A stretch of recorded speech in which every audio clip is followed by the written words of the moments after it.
Welcome to NASPA Tonight. I'm your host, Josh Greenway. This is the show, the Facebook Live show that is all about Scrabble. We've got a big night tonight.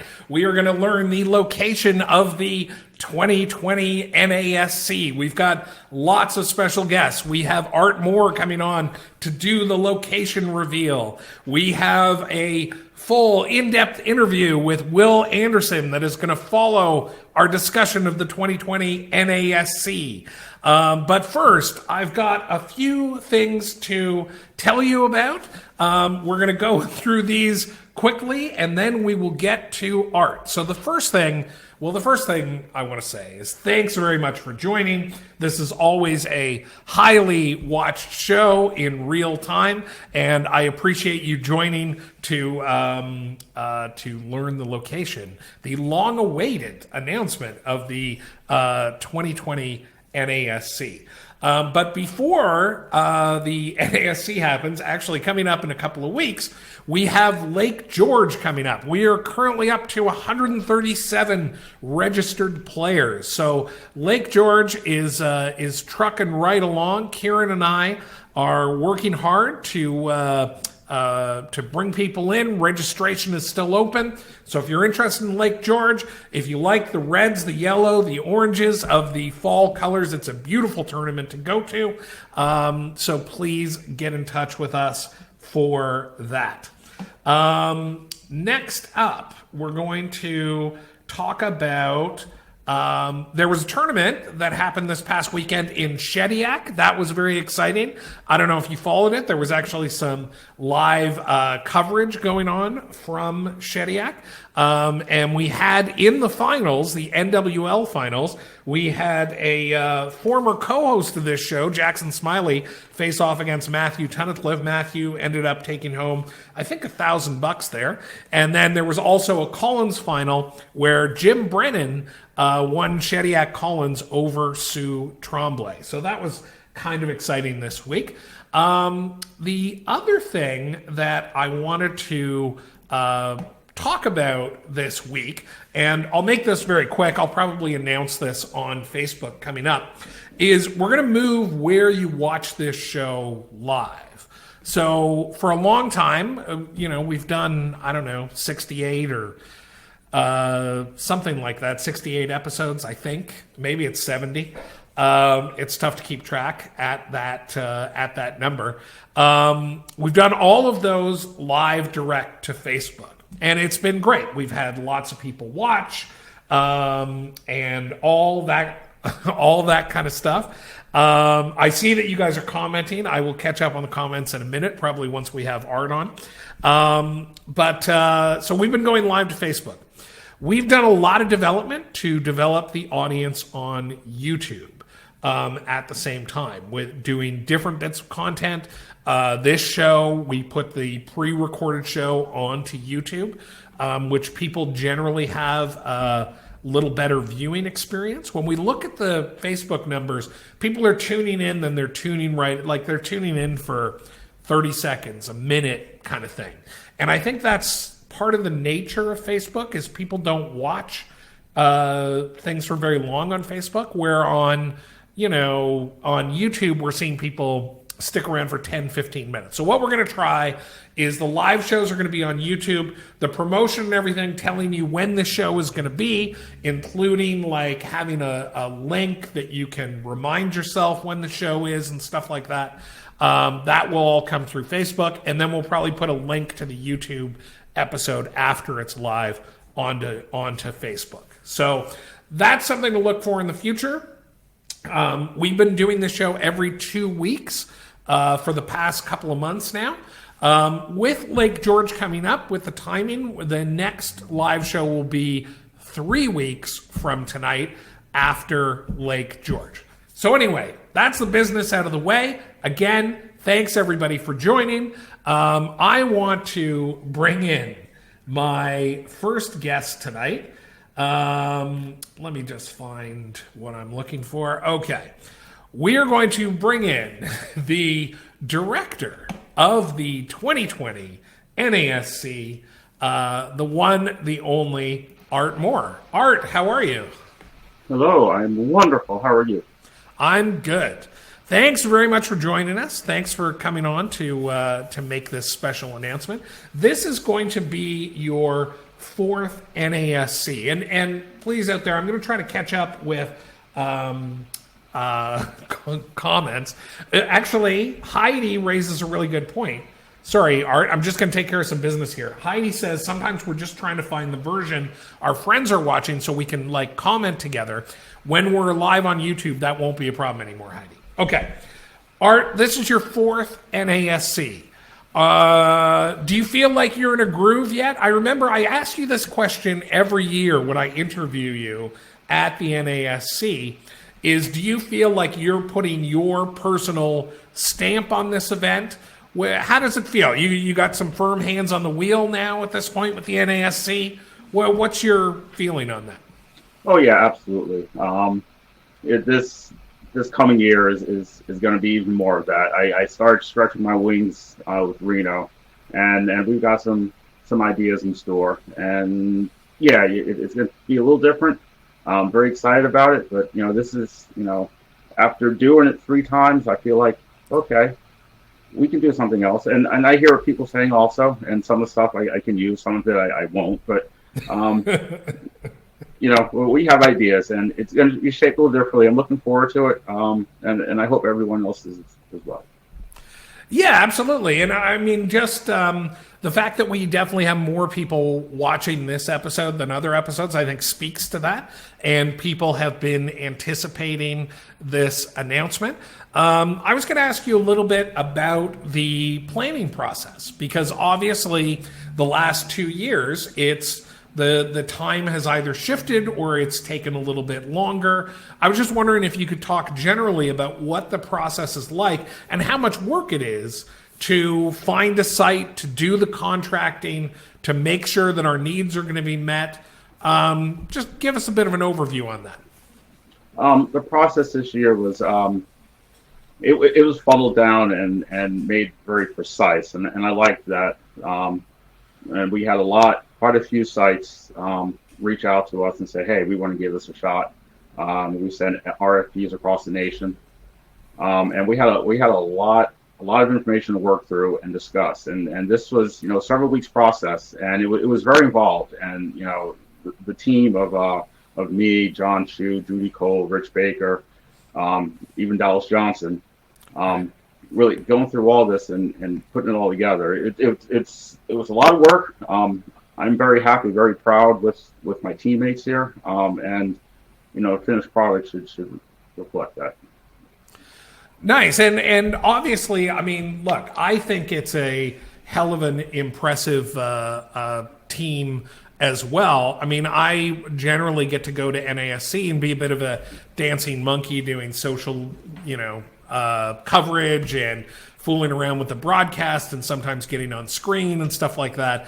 But one of the reasons that because I always get asked whether I miss playing, and I don't. And part of the reason is working with a team under your direction at the event is a really special thing. So let me ask you this. At the completion of the 2020 event for you will have pulled off the Dallas. You'll have pulled off 4 NASCs. And we were joking at the last NASC if you were going to try to pull off the double Dallas. What are your thoughts on that? How long do you see yourself doing this? I haven't looked that far.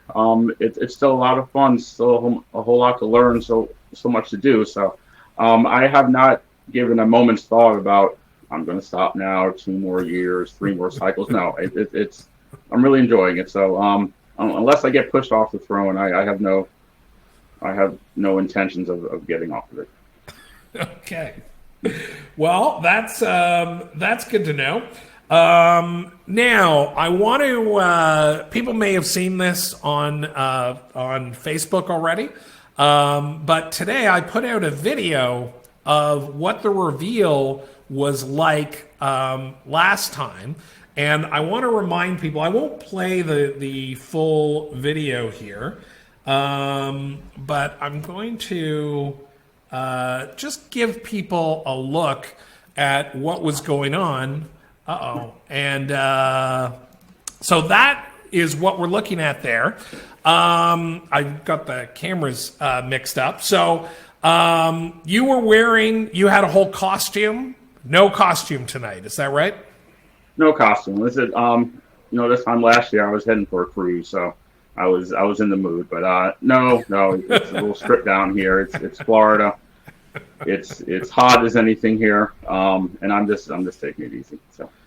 All right, very good. So you also were putting up a bunch of fake locations. Can we look forward to that? To a bunch of fake locations? No, I took my lumps for that, and I understand.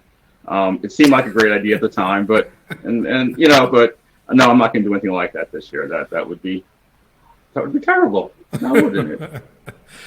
Okay, well, I would say that unless there's anything else to talk about, maybe we should get to the announcement. What do you think? Okay. Well, I tell you what. After the last couple of years, we're in Reno, we're in Buffalo, and I understand those cities are a little tough to travel to.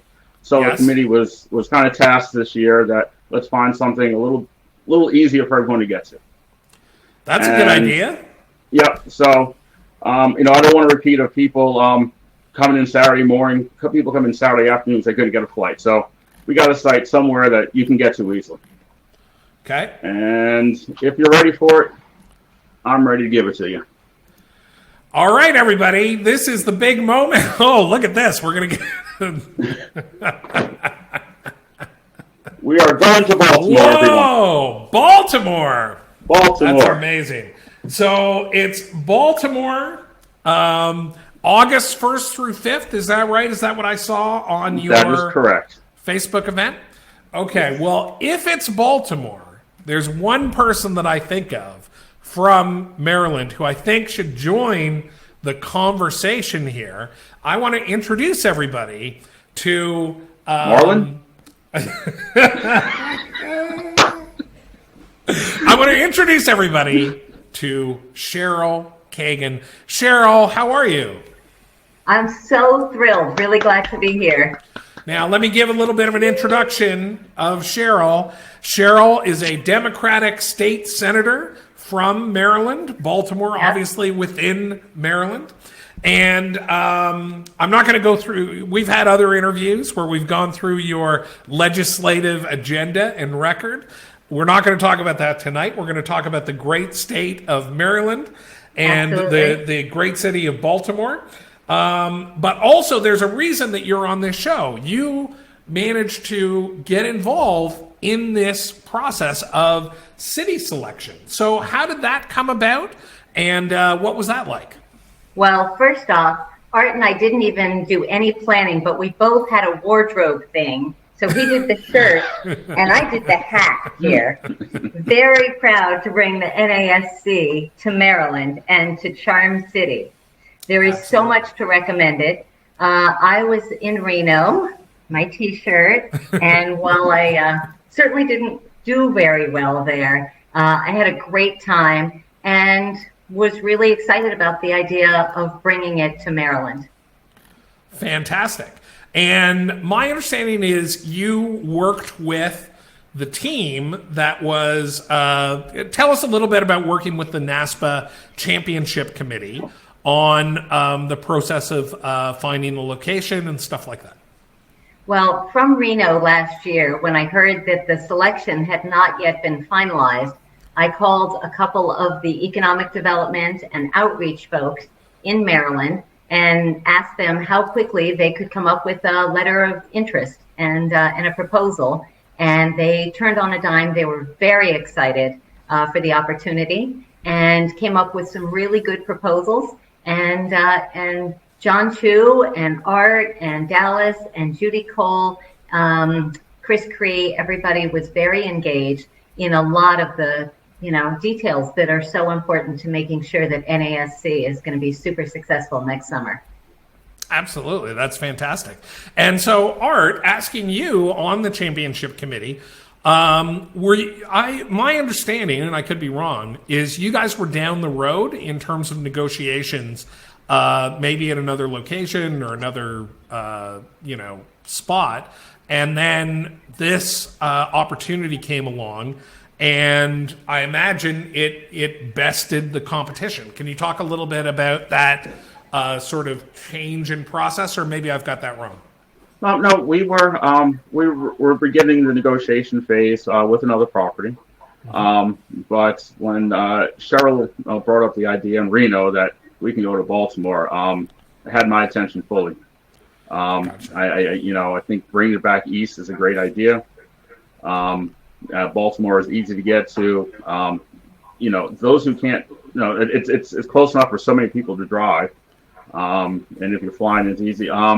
I just love the idea. As soon as she said that, I was like, oh, this can happen. Let's put the brakes on this other city and let's see what Baltimore can do for us. Okay, Josh, go ahead. I would love to share with viewers a little bit about what they might be able to expect in Baltimore. If What that's I'd like to do before we get into that, and we'll do that immediately, I want to play a little 30-second video that kind of gives a little bit of flavor of Charm City, and then we'll get your take on it. Is that all right? Perfect.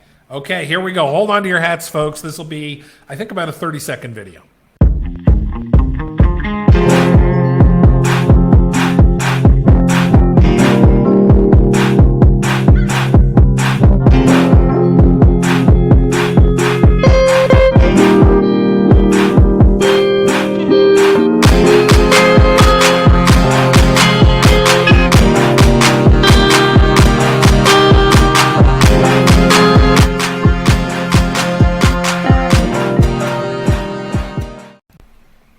Okay, so that gives us a little taste. Hold on. I've done something wrong here. We've got Cheryl in the shot twice. Let me fix that up.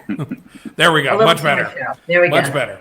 Okay, so now give us your impression. Obviously, I remember, obviously, Maryland is very close to your heart. I've seen you wear the Maryland leggings or whatever they are. Or I can wear a Maryland scarf. There you go. Nice. That while we're chatting here. So for people that don't know Maryland and have not been to Baltimore, can you tell people a little bit about what they can expect? Sure. So first off, I'll start with it's as Art already said, it's super easy to get here. BWI Airport is a hub for Southwest Airlines. It's affordable. There is a less than $2 light rail train ride from BWI to a block away from our hotel. Amtrak comes into Baltimore. It's easy to drive. It's going to be very accessible and very affordable to get to. Then once you're there, there are a million things to do. It's called Charm City for a reason. It's being increasingly known as a foodie city. I have my props here. We've got Charm City beers and wines and distilleries. Guinness now just opened up a distillery just 9 miles away from the venue. Under Armour is in Baltimore, and we just have a lot of things to eat and drink that are going to be fun. We've got history. It was in Baltimore that Francis Scott Key wrote our national anthem.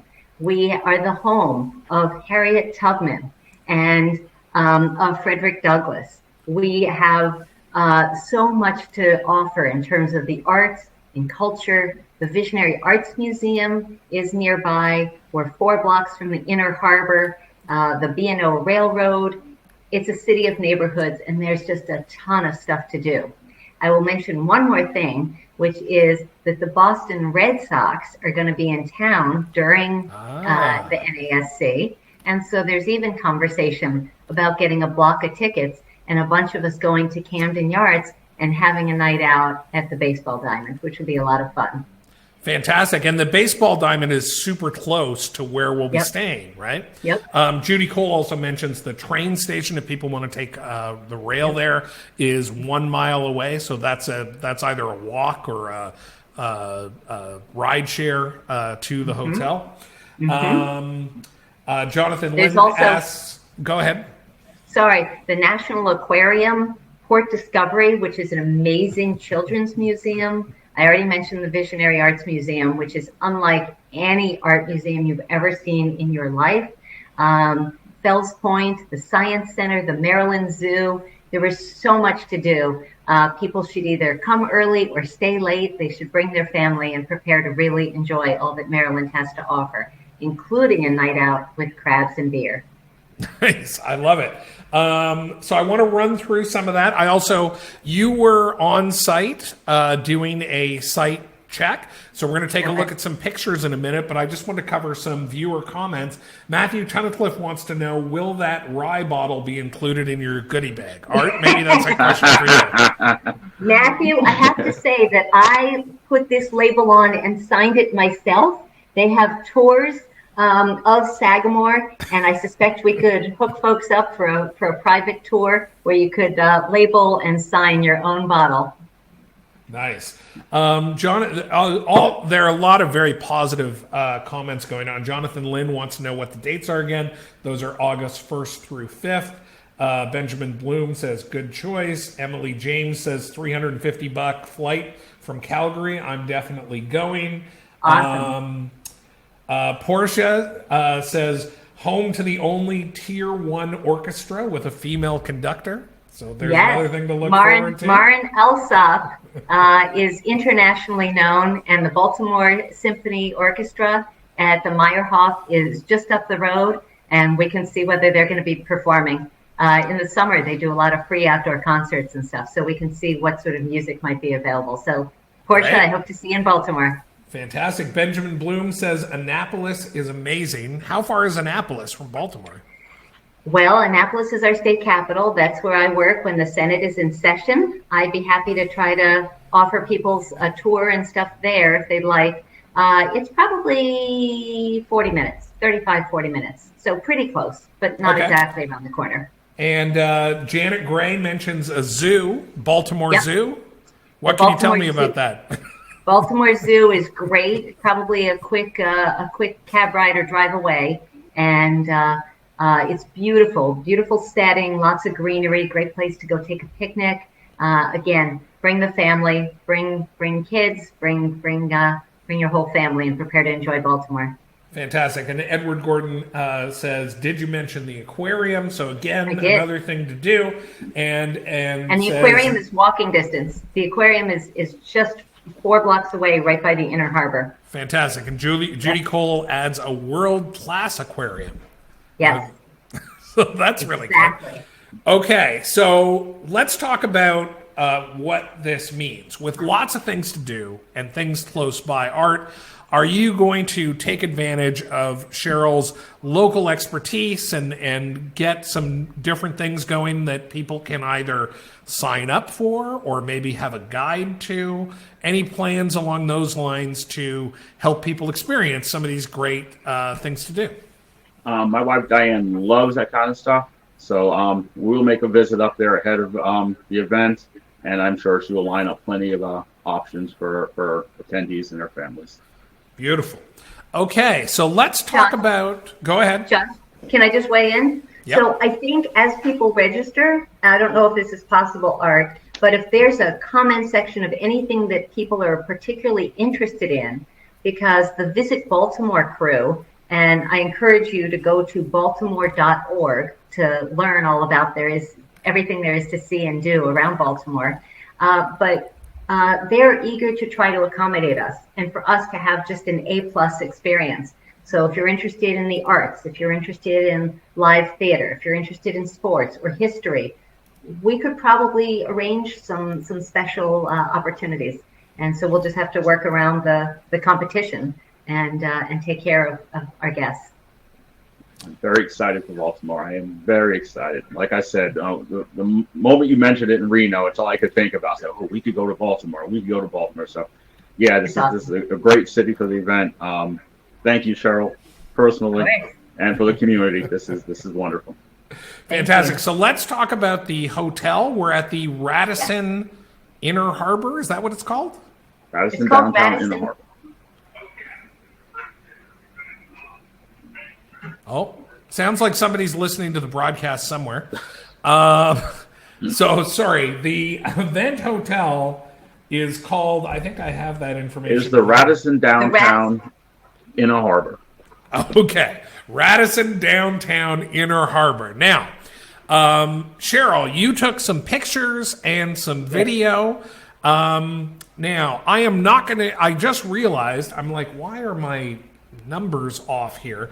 I can't play those videos. I needed to convert them ahead of time. So, but I can post them after the fact. But we're going to take a look at some pictures. So the videos that we were going to look at were at the playing space. So maybe we can talk about the playing space. Maybe Art, well, I don't know. Both of you can weigh in on what the playing space is like and what people can expect. Sure. So do you want me to talk about that as you're showing pictures, or do you want me to do because I don't have the pictures for that, because I thought I was going to show videos, and then I'll show some other pictures. Perfect. Okay. So unlike in Reno, and I don't know what Buffalo and New Orleans and other locations were like, but unlike in Reno, we're all going to be in one place. We will be in the hotel for our lodging, for the gym, for a beautiful swimming pool, and hopefully a barbecue or happy hour or something outside there, and the playing room. It's a large ballroom inside the Radisson, and in addition to the main space, there is an elevated stage that is wheelchair accessible and that is likely to accommodate both Collins and our judges. It's a pretty big area. And across the hall from that, Josh, you will find your home. That's probably where NASPA Live and other kind of administrative work will be done. Yep. There is also, just adjacent to the registration desk, there is a very large, comfortable lounge room that Judy and John Chu and I, Judy Cole, John Chu and I, were thinking could work for the talent show, for after hours Scrabble, musicale. And then the last thing I would flag would be there's a bar and restaurant, again, right on the main level there, and it's very casual. In the foyer, in the hallway, are a bunch of little huddle-up tables, and we could envision a lot of people just after hours playing matches there or going into the restaurant. The Radisson is adjacent to and connected to the Crown Plaza, and so there is the overflow capacity, and depending on the room type that people are looking for, they can book in the Crown Plaza or in the Radisson. The Radisson will be the primary hotel, and that's where the matches will be played. But terrific. So, Art, let me ask you, have you started to take a look at floor plans yet? What is the command center going to look like? It sounds like it's going to share the area with Collins. Any concerns there? What do things look like to you? Lighting, space for players? Maybe you can comment on that kind of stuff. Well, the room is a little smaller than we're accustomed to, so we'll be closer to our Scrabble presence than we have been in the past. Cozy. And the command center may look a little different this iteration. We work that out when we see what the attendance numbers look like. Right. It is possible, if 600 people want to come, that we cannot accommodate that many. So we will work on making a floor plan and see what our numbers are going to be like. Right. So, and this is part of a larger strategy to increase the number of available venues to us when we're looking for NASCs, right? Because if we plan the NASC for a 20,000 square foot ballroom, that limits us to only certain cities and certain hotels and gives us less opportunity. Am I on the right track there, Art? That is exactly correct. 20,000 square feet was our target. And if you've been to the previous 3 NASCs, the rooms are voluminous. So we're looking at smaller spaces. So we have more options, and that's how Baltimore unfolded. So. Very good. Cheryl, you want to weigh in there. Give me your take. I do. I just want to make clear that this wasn't a fly by the seat of our pants, we hope this will work. John Chu and the whole crew had a very specific map and layout and the width of the tables, the number of tables, where the lights were, and again, everything from disabled access to the adjudication locations, and it was very, very detailed and very thoughtful. Okay, before we get to taking a look at some pictures, I'm just going to throw to some more viewer comments because I don't want to ignore those. Noah Slatkoff wants to know when this is going to be up on Cross Tables. I'll give that one to you, Art. It'll be a little while, Noah. Registration typically doesn't open till January, I think? Or typically, am I crazy? Around January. Okay. Julia But hold Bogle. the dates on your calendar now and plan your conversation now. August 1 to 5. Right. Julia Bogle can't hear anything on Facebook. Julia will have to listen to this on YouTube later tonight. Let's see. Oh, Judy Cole mentions that Visit Baltimore will give us a custom website for people to see what there is to do. That sounds great. Joel Wapnick says Baltimore's a 6-hour drive from Cleveland. He's going to be there for sure. All right. And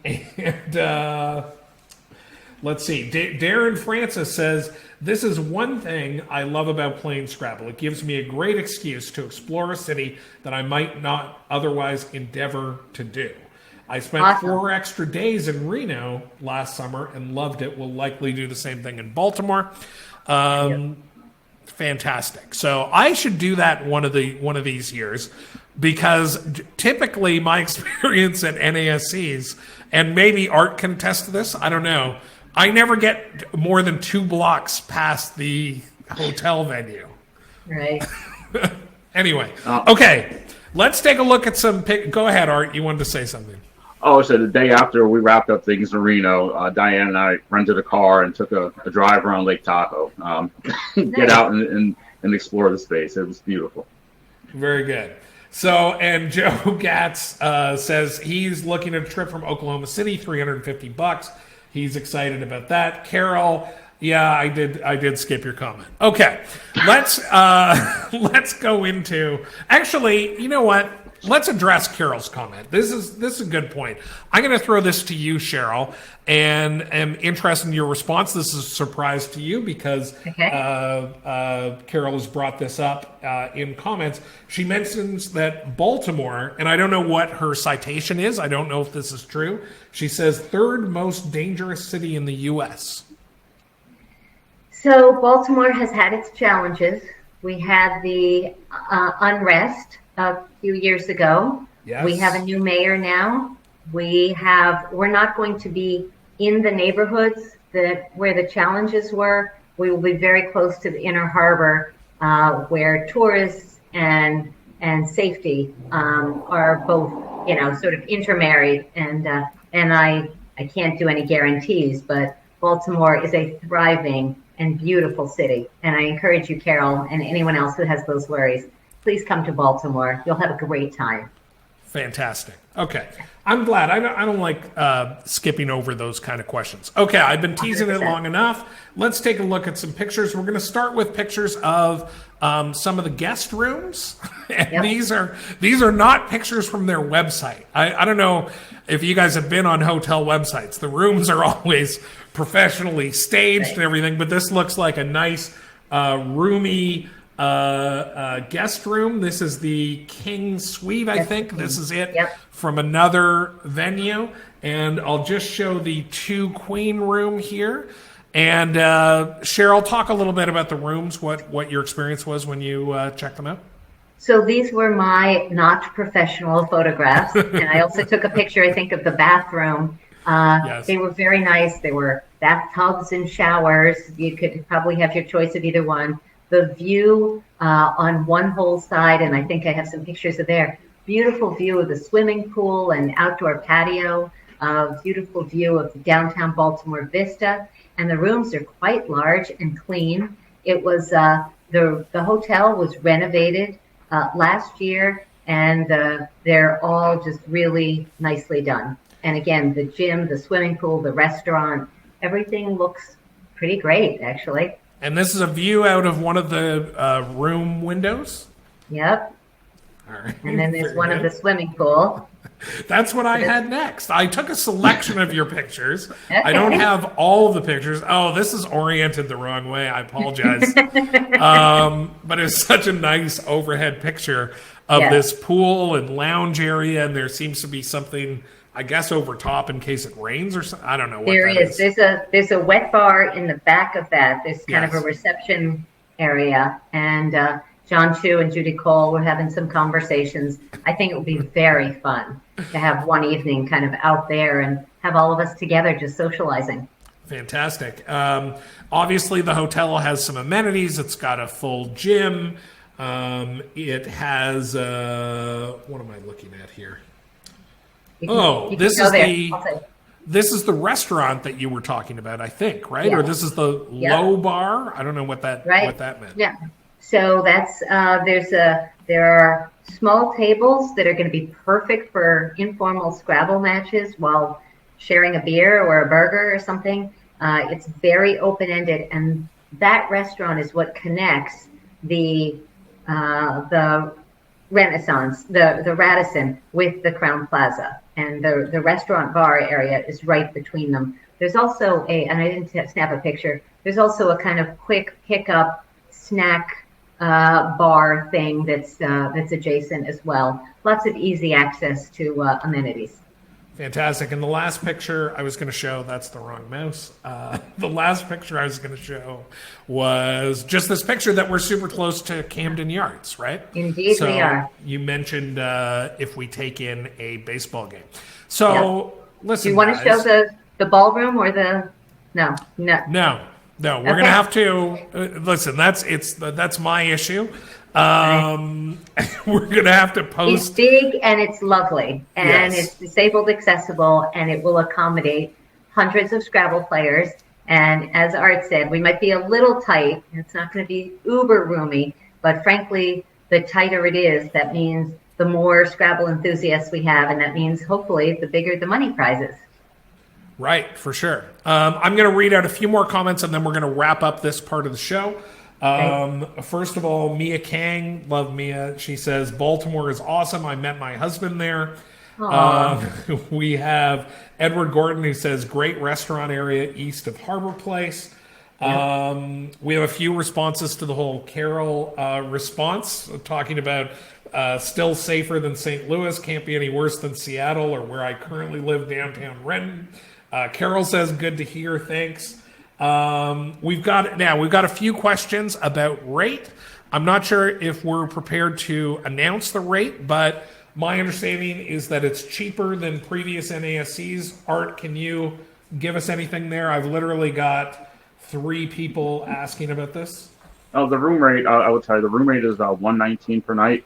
Right. And I do not recall any resort fees. Parking is stiff. If you park at a hotel, it's $32 a night. However, there is nearby parking, walking distance that's quite a bit cheaper. I believe I saw $9. So if you're driving, you can bring your car and don't worry about it. Okay, so here's what we're going to do. I appreciate all the insights. I'm super excited. I've never been to Baltimore. I can't wait to go. That's if Art, you hire me again for the team. Well, hell, even if you don't, I'm going to come as a player. So what we're going to do now is we're going to transition to the second part of the show. We're going to say goodbye to our very special guests, Art Moore and Cheryl Kagan. But before everybody runs away, we are going to have a special guest, a couple of special guests, and an in-depth interview with Will Anderson, who, of course, has previously won the NASC, finished very high, and was in contention at the 2000, whatever this last one. What year is it? The 2019 event. And so he knows a little something about NASCs. And so thanks very much, guys, and we'll look forward to learning more about the 2020 NASC. What do you got for us there? All right. What is you? You won. So let's hope it. So that was for Will a couple years ago, and that's for Baltimore, and for everyone who comes to Baltimore to have a great experience and play some fun Scrabble next summer. Fantastic. Well, Cheryl, thanks for all your contributions. Art, thanks for the amazing job that you've been doing over 4 years, and I look forward to at least the next 4. And thanks for joining tonight, man. Thanks so much, Josh. All right, guys. Talk to you soon. Bye-bye. Okay, now we are going to transition to first I want to bring on a special guest, and then we're going to bring Will on. But we'll bring Will on in like a minute, okay? So first of all, the person that I want to bring on is, I think, eating ice cream right now. Let's bring him on. I've got my Joshes mixed up. Okay, here we go. It's Josh Jr. Josh, how are you?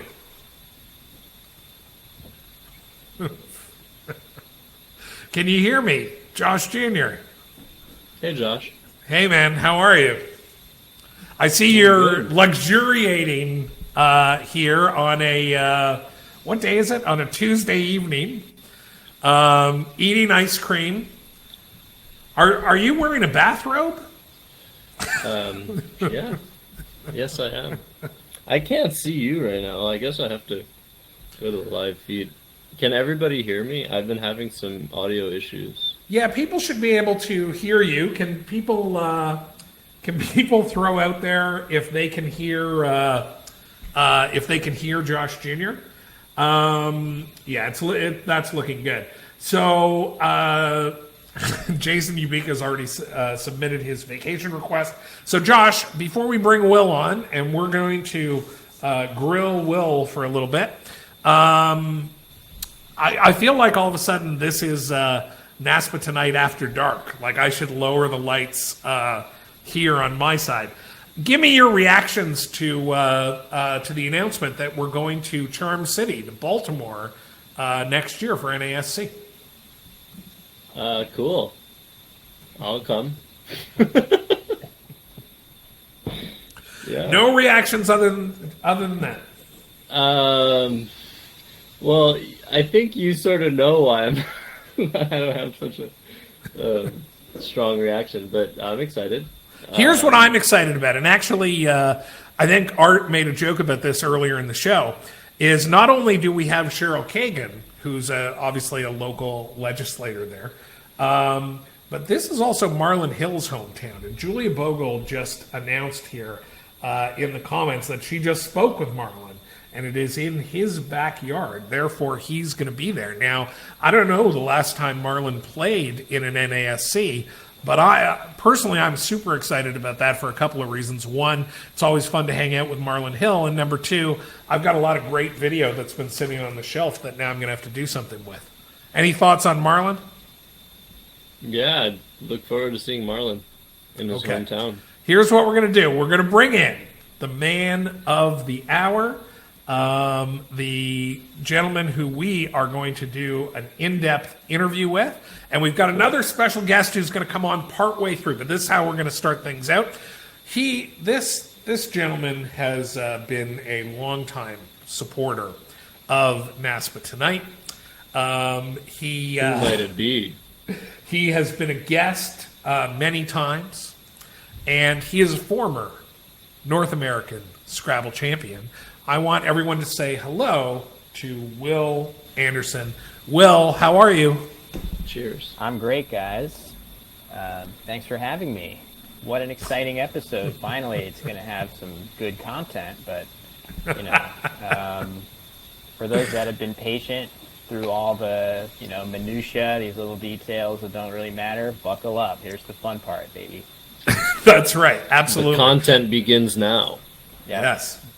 Will, I'll get you to project a little bit more. And Josh, one thing I want to ask you, do you have like a fan going in the room or anything like that? No. Okay. All right. Just check. It's probably just my laptop being quite loud.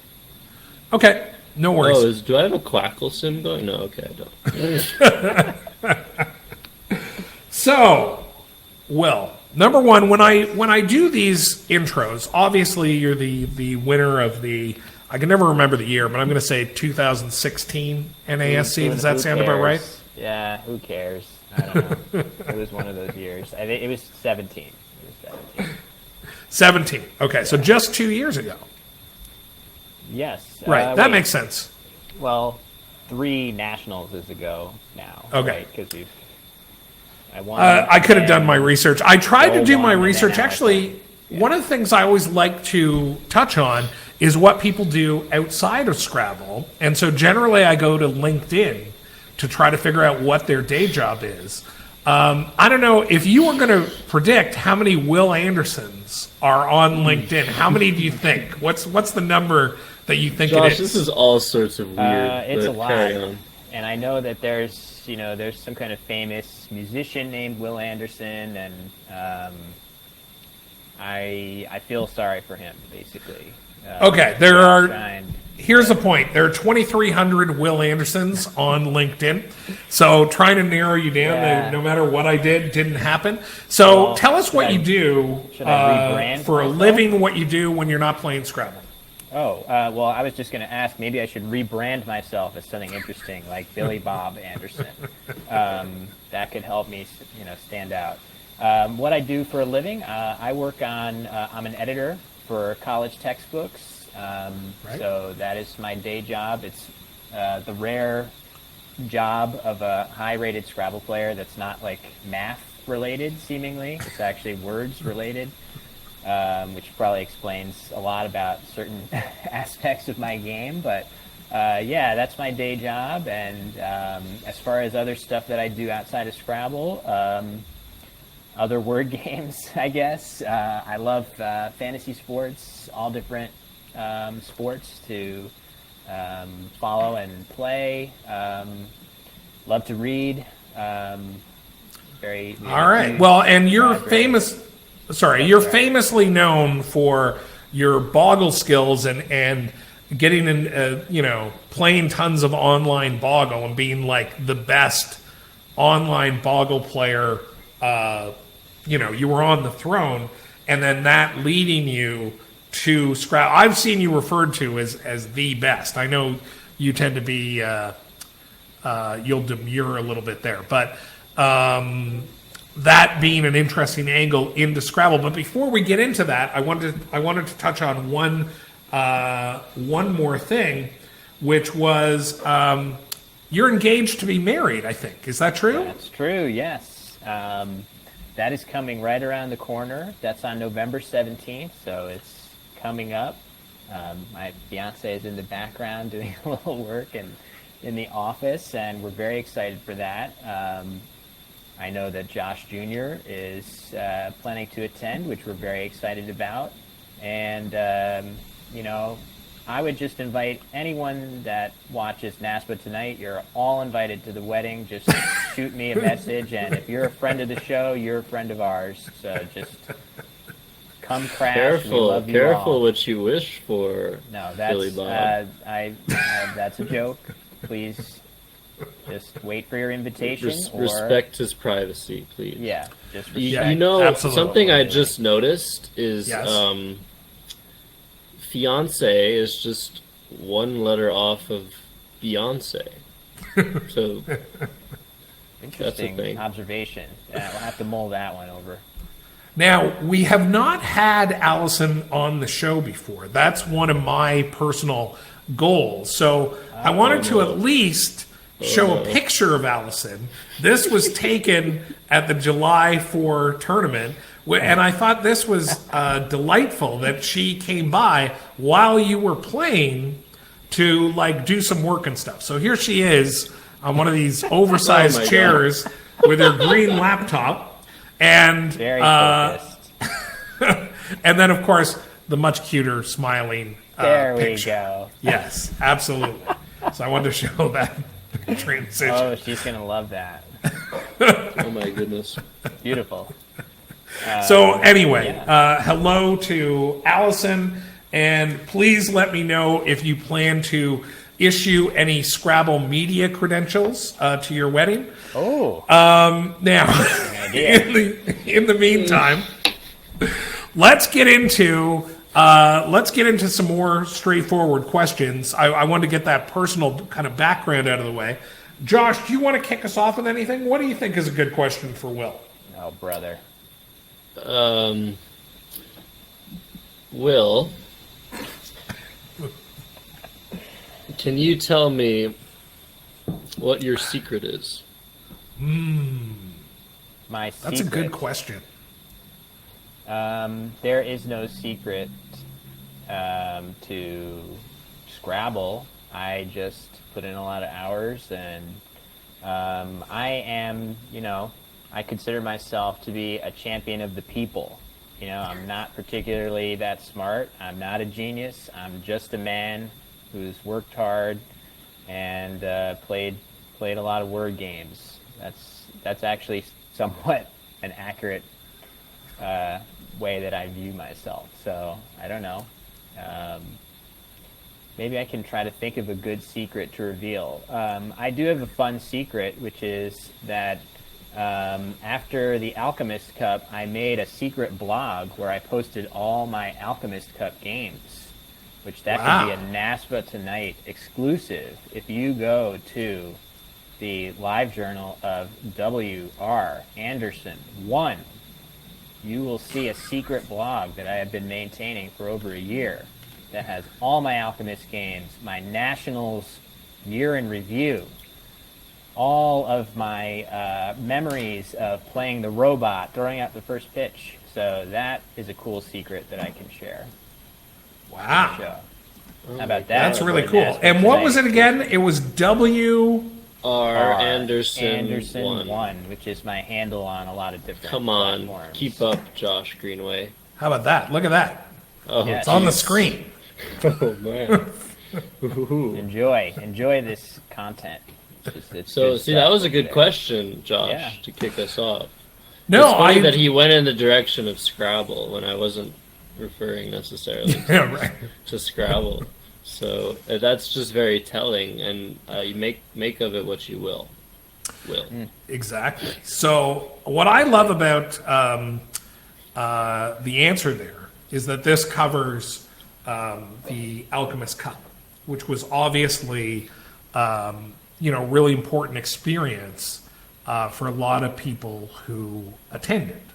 Would you say that was one of the most fun, or how would you describe your experience at Alchemist Cup?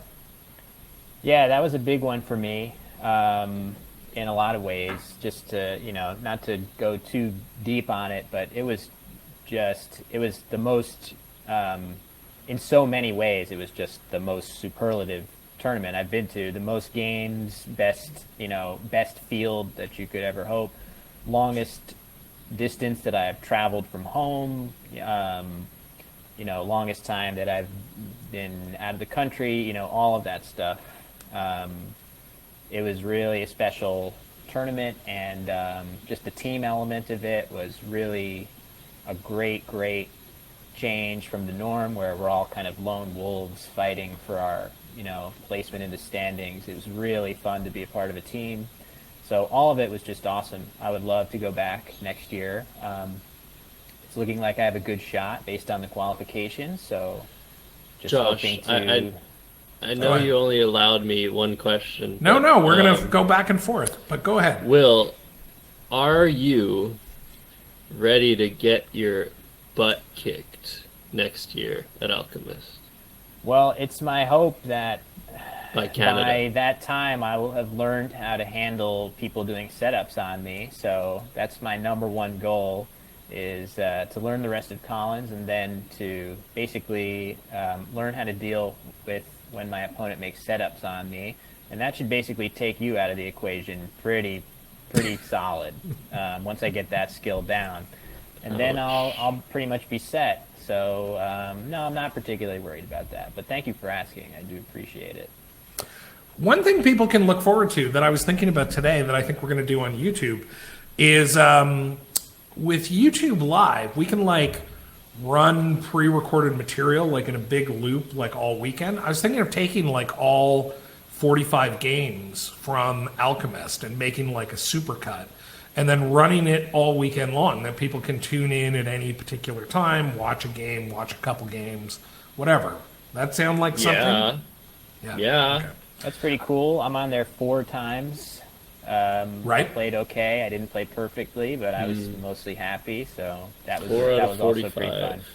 Also, I might as well throw the plug in. All those games are recorded on YouTube. So if you want to see Will's 4 games, you can go to YouTube, youtube.com/NASPA Scrabble. Josh, I believe it's important at this juncture, to explain that the Alchemist Cup was a tournament held in Malaysia last year that featured Oh, teams yeah, that's true. from countries around the world, best of the best.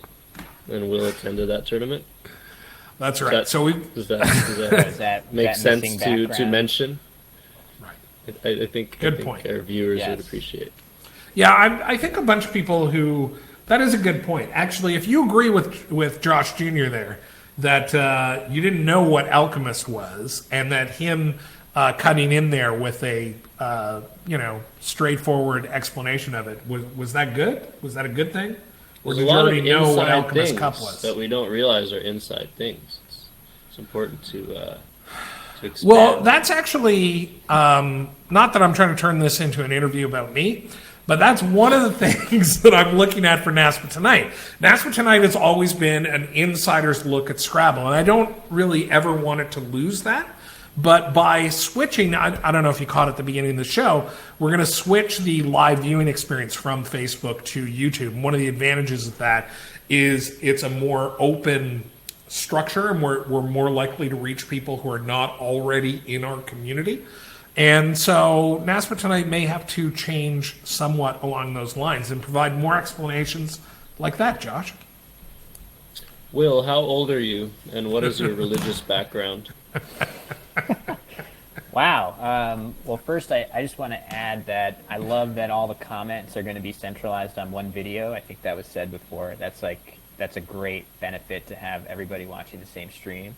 I am 35 years of age. I just recently turned 35, and I would say that I have an atheistic religious background, but I respect everyone's faith and try not to be too snooty about it.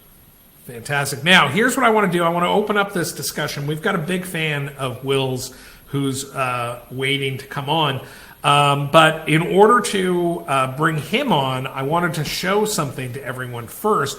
Will is now designing his own line of custom score sheets. So I want people to take a look at this. Let's see how this shot looks. Oh yeah, this is going to work. This is going to work good. Here we go. No, Here's Will's changed it. custom score sheet. We see. I wish I had a telestrator at this point, but we see a smiling going on. Will with the sunglasses.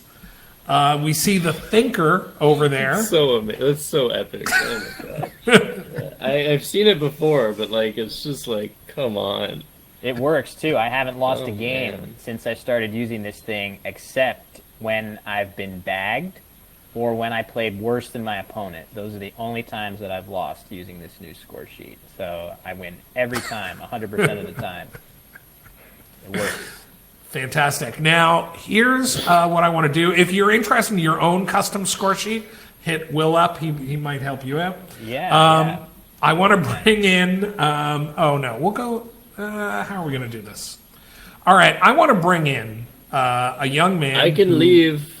No, it's all right, Josh. Okay. You can stay. We Damn. like you. So I want to bring in a young man who won a Scrabble tournament this past weekend. I believe it was a one day in Levittown, Pennsylvania. And I know he looks up not only to Will, but also to Josh Jr. as he aspires to join the Well, he looks the up to skill me level. for different reasons. He looks up to Will. Well, let's hear it from him. You know I what want I mean. everybody to welcome back to the program. He's been on the show before. Sam Kaplan. Sam, how are you? Very good, Josh. That's How are good. things? Hey, things are late. Number one, we've been doing this for a little while, but we got some quality content going on here. So, Sam, can you talk about what your feelings are about these two amazing Scrabble players? I'm going to say that, first off, they're a hell of a lot better than I am for sure. But We know that. But Yeah. but seriously though, these are two examples of people that anyone can learn from because they not only know their words, but they know the right strategy in various positions, and they will get pretty much any move correct. Wow. That is high praise. Very high praise. Not sure I that doesn't feel. I get so much wrong, but I don't know Thank about you. that. Now, here's one of the reasons I said to Sam, why don't you come on, you, Sam. is because he's been on a hell of a trajectory, right? You've been piling up these, I don't want to say little, but they're like mostly one-day wins, right? Some multi-days in there, maybe. I've Give 6 us one-day your... wins. Go ahead. Okay, so basically I have 6 one-day wins and a 2-day win, or a major win if you want to call it that. Multi-day. Multi-day, same thing. But the catch here is that I won under Judy Cole and not Cornelia Guest. Right. All your Yes. wins were under Cornelia Guest. Actually, 5 of them were under Cornelia. But Right. the multi-day event was under Connie Creed and Judy Cole, who helped Connie direct. She was behind the desk the whole time, so I technically give her credit for that. Okay, But- and here's what I want to know. You probably know. I was just about to look up on cross tables. What's your rating up to? 1551 now. 1551, and you've won. Was it 6 or 7 tournaments? And I don't know if 7 that's now. recent or not. God, I cannot spell your last name. Okay, here you are. I'm going to look this up. So you have won. How many was it? 7 out of 18. 7 out of NASPA 18. Yeah, see, I should have just asked you. it's pretty nice. So this guy is on the rise, and maybe give him a couple of years, and he'll be looking to knock you guys off. Absolutely. Wow. I think he's already looking. And I think he's Yeah, he'll be already there soon fully enough. capable.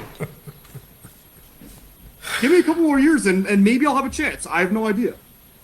All right, I'm going to go to Josh Jr. now. Do you have another? And I'm going to let Sam come up with a question for Will. Okay, but we're going to give him a minute. Josh, do you have a question for Will? What went into your thought process behind writing that little message on the whiteboard behind you? Well, that was just, I probably should have written NASPA Tonight viewers or something, because, we are NASPA Tonight, so I'm kind of saying hi to myself. So what went into it was not a No, lot but of I think critical we all thinking. are NASPA tonight. I think including the viewers. We're all NASPA tonight. Oh, so now true. Josh is a champion of the people too? Oh my god. I've always been a Get a champion load of people, these my guys. friend. But there's a whole other part of the board that I can use if I want to illustrate concepts or, But you prefer to control certain quadrants. I understand. Yes, I am a master of board control when it comes to whiteboard usage. And Okay, I have a Right, question therapy. now for Will, and then we're going to go to Sam. Will, speaking of being a master of things, what is it like to dominate Aerolith? What's that like? What does it take? What does it take to stay on top? It is an unparalleled rush that few can understand. No, it's just I type fast, and that's all. I mean, there's not much to it than that. I really do believe that there are plenty of people that know the words exactly as well as I do, but they just don't type as fast. And that's from Boggle, just years and years of typing words fast in a game environment. So that's stood me in good stead. I love the change to the errors because it makes me have to at least think a little bit before I type a word, as opposed to just so again, just in keeping with Josh explaining Alchemist before, Cesar del Solar, the creator of Aerolith, made a change such that when you typo a word, you get docked for it. You can't finish ahead of people that did their challenges perfectly with no typos. So for me, that slows me down a bit, but I actually love that because it really helps me not just type gibberish. I have Right, to it's like an correct. anti-mash approach. Yeah. So All right, it slows me Sam. down. But Sam, ask Will a question here. What's the most notable textbook that you've ever edited? Good question. That's a good question from the boring part of my life, but I find it interesting. I guess all the books I write are supposed to be, I'm told by my bosses that, sorry, not write, but that I edit, are, prominent in their field, I guess. I do textbooks for management information systems and other stuff that you would get if you were studying for an MBA. So I don't know if anybody would in our world would ever have been likely to come across our books, but I'm told that they do well, and I guess that's better than not doing well. So That's good. Keeps the work coming. So. Now, one thing I want to talk about here, we were talking about 1 days earlier and multi-days and essentially majors. Not that we really have a defined list of majors, but probably everybody has a slightly different list for that. And there's an interesting just set of comments on here from guys like Lind and Kent and Tunnicliffe talking about, Jonathan Lind says, 1 day should not be discounted. This is how my fellow Jonathan, Kent, has gotten well past 1700. And Kent says, and plan on keeping it there, have played well in Manhattan against some fantastic competition. Tunnicliffe mentions Ari Sinke is 1960, playing only 1 days. And Kent mentions that his work schedule doesn't really allow for multi-days except for a limited amount of time during the year. What do you guys think about 1 days versus multi-days? And anyone can jump in here. My gut reaction to it is that, Scrabble is Scrabble. There's nothing invalid. There's plenty of 1 days that have really good fields, and it's not like you're gaming the rating system that much by just playing 1 days as opposed to multi-days. If anything, I feel like most of my largest rating gains have been at big multi-days and nationals. So to have a really high rating just grinding 1 days, in my personal experience, that feels like it would be a little bit harder than having the full option of tournament types to play. So I definitely wouldn't look down on somebody for just playing a particular type of tournament. And Sam, so you broke down your 7 wins as 6 at 1 days and 1 at multi-days. I want to ask Josh Jr., what's the, I see you at a lot of multi-days, right? Mm-hmm. So why is that? What attracts you to multi-days over, say, 1 days? Well, to be perfectly honest, the reason you see me at many multi-days rather than 1 days is because there aren't any 1 days in my general area. Mm-hmm. And so to travel to a tournament, it's way more worth it to travel to a multi-day tournament than to travel for a 1 day tournament. I have done so in the past. I think only I've traveled like maybe to Toronto but not like mostly for a 1 day, but not like entirely. It's just, yeah, no, I mean, you came to Toronto and played in a 4-game tournament that I had at a bar. Sam, yeah, if when the opportunity arises, like I'll go to 1 days, but like multi-days, to me they are more indicative of like your actual skill level because there's just more games and less variance because there are more games. But that's not to that's discount. For you, variance. That's not to discount 1 days at all. Like it's basically like saying, people that run 100 meters like are nothing compared to people that run 600 meters. And I mean, why don't you go tell that to Usain Bolt? Sam, what keeps you playing more 1 days than multi-days, and why aren't you willing to commit more time to go to the longer events? I mean, a lot of the tournaments that I've played in are the 1 day Manhattan tournaments, which is a very simple train ride away. And so, where do you live, by the way? Where do you live? So I live in Roslyn Heights, New York, which is in Nassau County, which is part of Long Island. And the way I get to Manhattan tournaments is simply by taking the train, which is about 45 minutes to Penn Station, and then I take the subway from Penn Station to 53rd and Lex, and then I walk from there to the tournament site. And I have taken different routes before, but that's not Okay, so exactly it's a proximity thing. And remind me again, I can't remember. Are you signed up to play Lake George? no. No. Okay. Well, it's been nice having Sam Kaplan on. No, I'm just. What I would say, listen, as a co-director, co-organizer of 5 multi-days, and I no longer run one days. Is for me, it comes down to all about experience. It's obviously not about performance. I'm generally not. I generally am not playing all that often these days. And so getting away and getting a chance to hang out with Scrabblers and stuff like that, having those evenings in between the multi-days and all that kind of stuff is lots of fun. And so that's why I generally prefer them, but I'll cede to these guys on performance. Okay. Will, do you have any questions for all of us? I don't know. Does anybody have anything they want to talk about? Because eventually we should wrap this up. I don't really want to because of the talent we have on here.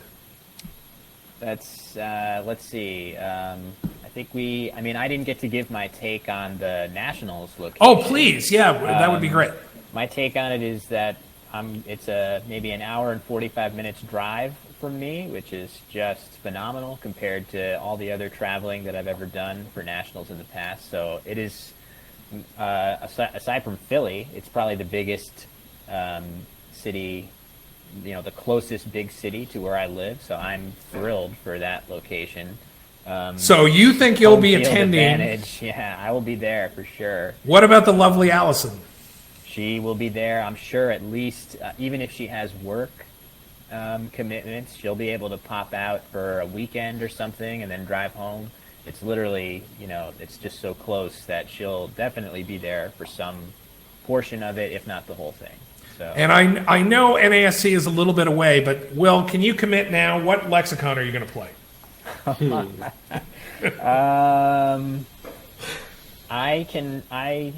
I will say that, here's what I'll say. I can't commit to a lexicon right now, but I will say that whichever one I do, I am giving a NASPA Tonight scoop right here. You heard it here first.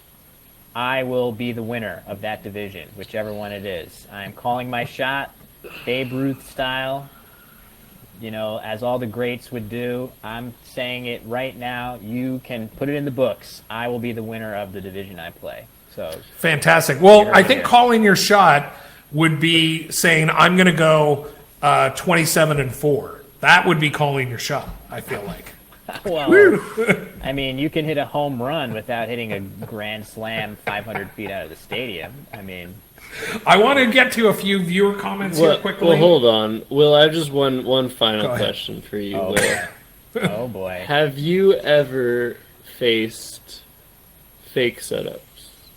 Oh, well. Don't answer that. Josh, go to the viewer question. All right, here are the viewer comments. Lee Muir. Does anyone know who Lee is? I don't know who Lee is. Lee Muir, M-U-H-R. I think he's a British player. Okay, he says I've never heard of him. He says more chances to bounce back from lost games. This was on the idea of multi-days and saying camaraderie, ! So I tend to agree with that. Noah Slatkoff. Noah, is it past your bedtime? What is the deal here? Noah says... Very, very loose bedtime controls on that kid. It's past my bedtime, guys. FYI. He's probably busy studying. Who knows? No, he's busy playing. Hi, Noah. How are you? Noah says, a lot of what makes multi-days different from one-days is after hours, in my opinion. Very nice words from the young man. Insightful. Matt Tunnicliffe says, I can't commit to a lexicon until I know which one Will is playing. That's a tip of the hat right there. Well, how do you now feel, we have Will? to catch 22 because this is I what can't commit until I know what Matthew's playing. So we're at an impasse. Well, I know what Matthew's playing, but I'm not going to tell you. Well, Lee Muir also...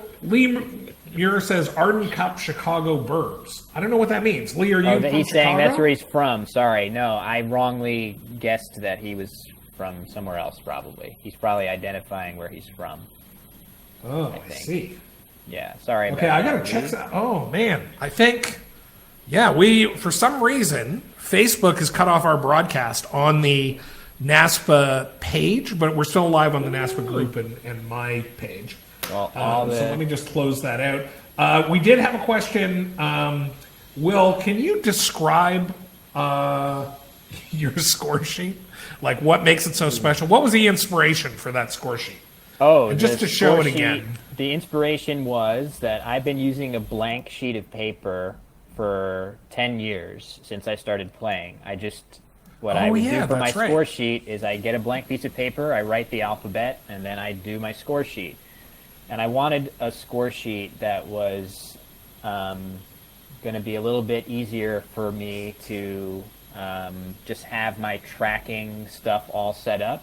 And I figured while I'm doing it, one of the things that I kind of like during games is to just get out of my head and think about something that's completely unrelated to Scrabble, or just like laugh at something, right? Just when I'm playing, you get so serious and you're in your own head that I wanted there to be some distractions where I could look at them and just laugh at how stupid it was or how idiotic the score sheet was, and that would just get me loosened up and make me feel a little, more relaxed.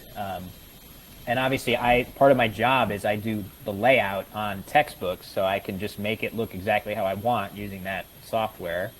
So that's how I did it.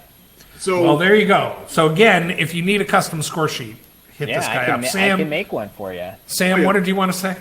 So, I'm just amazed you came up with a sad face. What exactly made you put the sad face as your opponent on there? Or Well, something that like is typically the type of face that my opponents have after we're done with a game. So I just Ouch! sort of cut the middleman out and just, Well, what's the point? Doesn't matter who it is. They're going to be cannot crying after I'm done with Wait to set you straight, my friends. Way to set the record my straight, Will. goodness.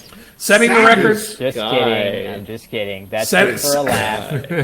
It's just for me to laugh at the arrogance of somebody doing that sort of thing. It's my character of an arrogant guy. It's Will's secret. That's what it is. So setting the record straight. First of all, Lee Muir is from Chicago, not Yes. not Sorry, that England. was my mistake. Adam Henderson says it's really great just to get to know all these interesting people. I think he's referring to at least 2 out of 3 of you. Then we have Mike Kirkland, who says, is Seattle a consideration to host a future NASC? I don't know, Mike. Just to remind people, because I see people are coming in and out and stuff like that. If you've joined late, we made the announcement here first on NASPA Tonight earlier in the episode that Baltimore is going to be the next host of the 2020 NASC from August 1st to 5th. We learned about all sorts of exciting entertainment options for Will and Allison to attend when Will is not running up a 27-4 record. Yeah, so that's what the episode's been about, and we've gotten to learn more about Will, like that he is one of 2,300 Will Andersons on LinkedIn. Yeah, I'll take suggestions for rebranding.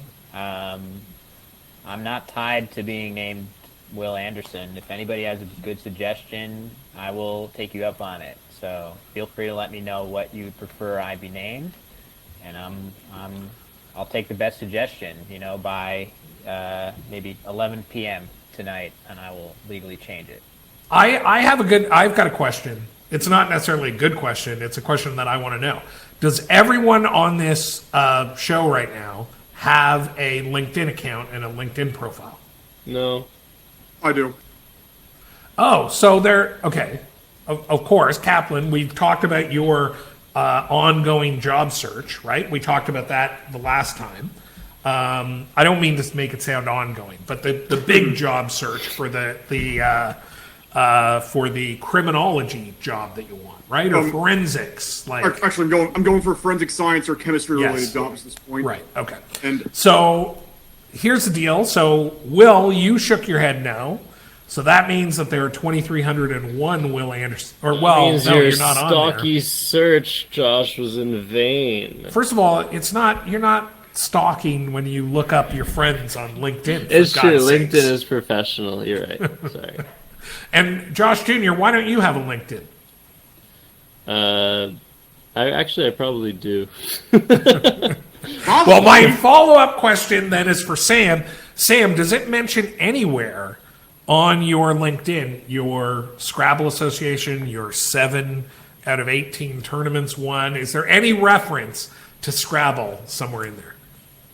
I've actually focused specifically on my professional profile that I have a master's, that I'm looking for a forensic science or chemistry related job, and that I've listed my previous education before John Jay and my academic accomplishments, and that's that. I don't have I like anything this. else. You know what this feels like? I feel like Sam is hoping that someone is watching NASPA Tonight who could hire him. And this feels a little bit like an interview. So what I would say is it's always nice to have a little touch in there of some kind of like personality trait. So do you have anything on your LinkedIn that gives them that little thing that you can break the ice with in the interview, like I played on my lacrosse team, or I don't know. Do you have any? Do you know what I'm talking about? And do you have anything like that on your LinkedIn profile? Offhand, I don't recall, but what I do say in interviews is that I do have 4 completed internships, and that I have experience with yada yada, and that whenever I email the people that I've interviewed with, I would say something along the lines of, I firmly believe that I would be a valuable asset to wherever, as well as a very productive team member. Because what would make me stand out is by thanking the people that interviewed me, and I feel that would give me a very good shot of being selected. Okay, very good. I don't know how this became NASPA/job search tonight, but this is good. I think But these because are you brought up first. these are good points. Matthew Tunnicliffe says, I'm on LinkedIn, add me. I don't know if that's to me or just everyone. Also, Ryan Fisher for Will says, take your fiance's surname. Yes, And then, I've already thought about that. So And Jason Yabika says, Little, like Lil, Lil Wanderson. That's what he likes. I like that one too. I'll get the All right. paperwork started. Unless Okay. anyone has any other topics, I can continue giving. I need to go to bed. Yeah, okay, you got to go to bed. What I was going to say is Scrabble is all over my LinkedIn. Are you kidding me? If there's one thing I can talk about as an icebreaker in an interview, I would just encourage everybody, if they're doing a job search, you might as well throw something on about Scrabble. Whether you don't have to have won 7 of 18 tournaments, but goddamn, it's something you can talk about in an interview, for Christ's sakes. Anyway. Jeez, Josh. Oh, this is too much for me. Okay. All right. I want to thank everybody.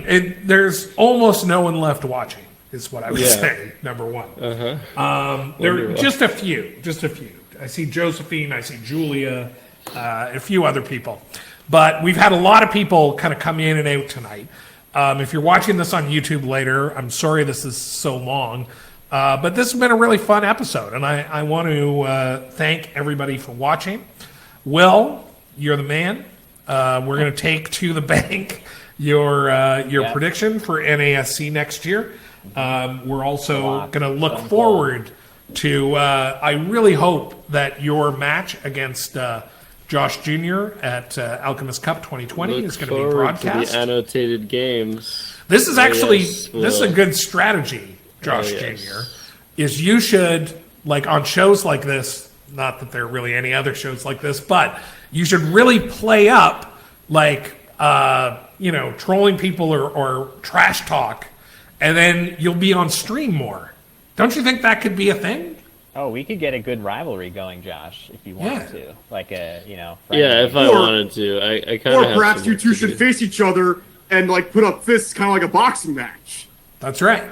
That could be an event at NASC. We could set up an octagon. Exactly. Uh-oh, you're getting Sam a bit too excited about this shot. Okay, everybody's getting punchy here. We've been on the air for almost 90 minutes. Thanks, anybody who managed to make it all the way to the end of the show. Like I said, Will, you're the man. I appreciate you making the extra effort to be on the show tonight.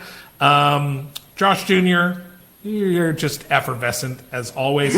And Sam Kaplan, I think you're in fine interview form, and I think you're going to get one of those jobs real soon. And congratulations on your win in Levittown. Thank you very much. Didn't Chris Schneider win something in Levittown as well? He won Division 1 in Levittown. Okay. And you won Division 2? I won Division 2, correct. Okay, gotcha. Well, pretty soon we'll get you playing against the likes of these big boys down here. That's my aim in the long run. All right, guys. Thanks, everybody, for watching. Support your local directors. They're working hard for you. And, that's going to do it. We're going to be back on the air in 3 weeks' time after Lake George. Everyone should come to Lake George. Man up, Sam. And we're going to be back after Lake George. And we're going to be on YouTube Live. So there'll be some stuff online about how to figure that out. So that's it for now. Everybody wave goodbye. Goodbye, everybody. Bye! Okay.